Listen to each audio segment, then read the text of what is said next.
Olá, meus amigos.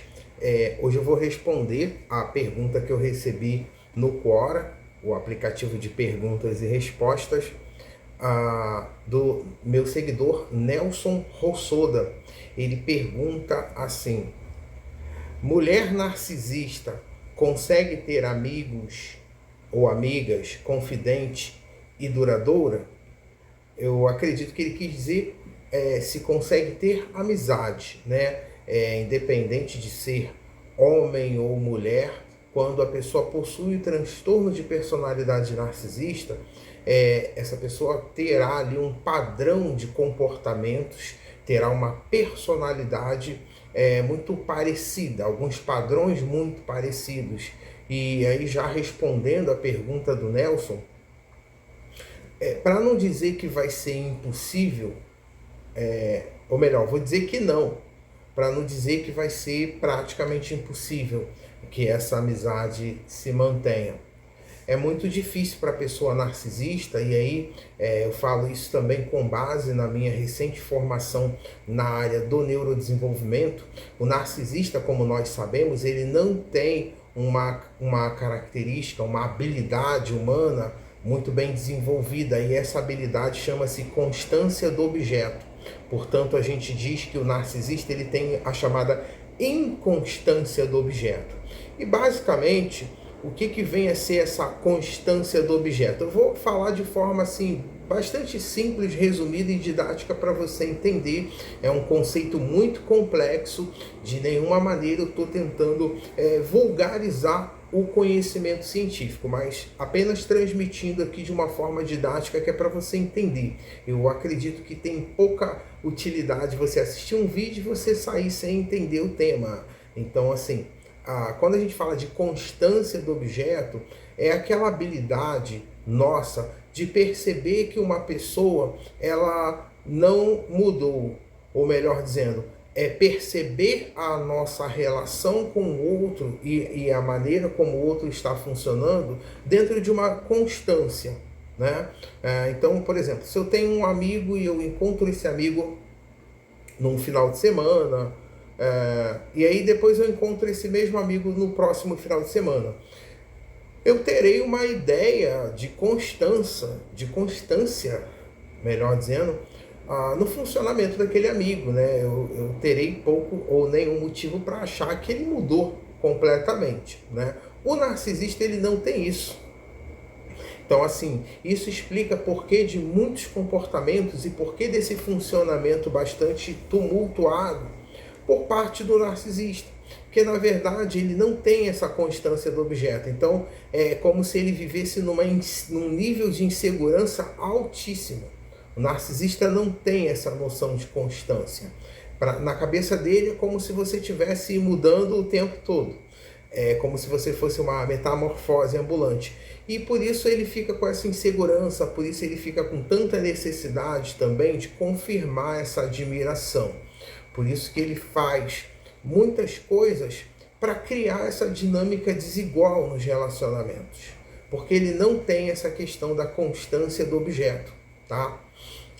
Para ficar melhor explicado, basta a gente recorrer aí à própria questão do neurodesenvolvimento, né? Quando a gente está ali por volta entre os 18 a 24 meses, mais ou menos, a gente vai ter uma questão de... o bebê ele tem uma questão de ansiedade de separação da mãe. Ou seja, quando a mãe se afasta daquele bebê, ele experimenta uma ansiedade porque ele ainda não construiu essa habilidade de constância.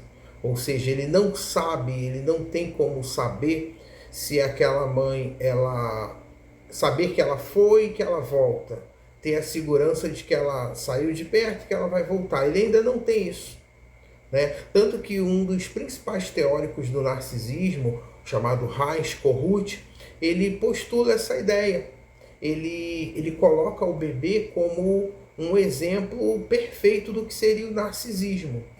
Claro, é um tanto radical, né, essa comparação, né, que o Heinz Kohut faz, mas faz algum sentido quando ele está tentando dizer, por exemplo, que um bebê ele vai ficar super acostumado a ser admirado, né? Todo mundo chega perto, sorri, né? Ele vive num contexto de muita admiração, ele não tem por que ter empatia ainda de outras pessoas, né? Então, assim, o Reich usa o bebê como um exemplo de um contexto narcísico, mas aí não pensando ou associando a transtorno, a patologia, mas apenas ele está pensando o narcisismo a partir dessa ótica. E faz muito sentido quando a gente olha para a questão da constância do objeto, né? O narcisista não possui essa constância aí. Então, nesse sentido, é como se ele tivesse, em alguns aspectos, preso aquele momento lá de quando era bebê. Tanto é que pessoas narcisistas são extremamente imaturas. Isso explica essa imaturidade do narcisista. Isso explica por que o narcisista ele tem muitos comportamentos infantis, né?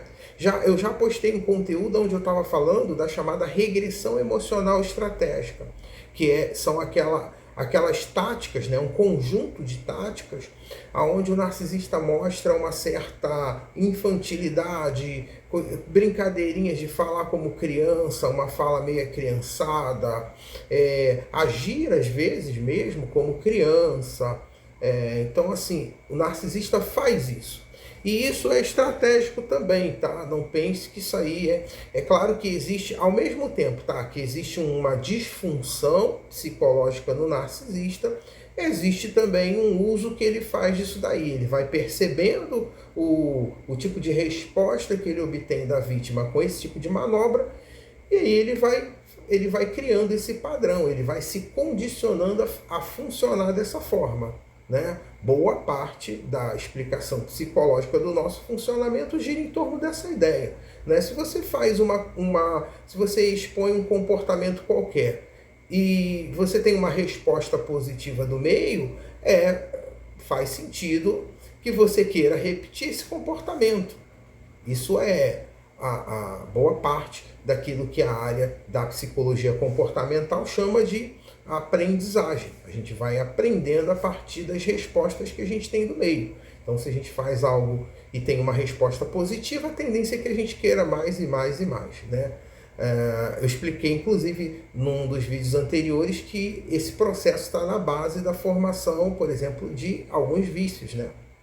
Circuito de recompensa, liberação da dopamina, né? A sensação do prazer, que também está ligado de muitas formas ao narcisismo, e eu estou sempre trazendo essa temática. Então, para responder a pergunta do Nelson aqui, já que a gente expôs essas ideias aqui, é claro que a pessoa narcisista, ela vai ter muita dificuldade, por esse motivo aí. Tá? Por isso que o narcisismo ele é um transtorno que ele vai comprometer as relações do sujeito. O sujeito vai ter dificuldade para se relacionar, porque desde o começo lá do desenvolvimento da pessoa narcisista, ele já foi construindo essa dificuldade de ter empatia. Então, basicamente, é muito improvável que isso aconteça, tá bom? Então, basicamente era isso para ser trazido no vídeo de hoje. E se inscreve aí no canal e vamos seguindo juntos, vencendo o narcisismo.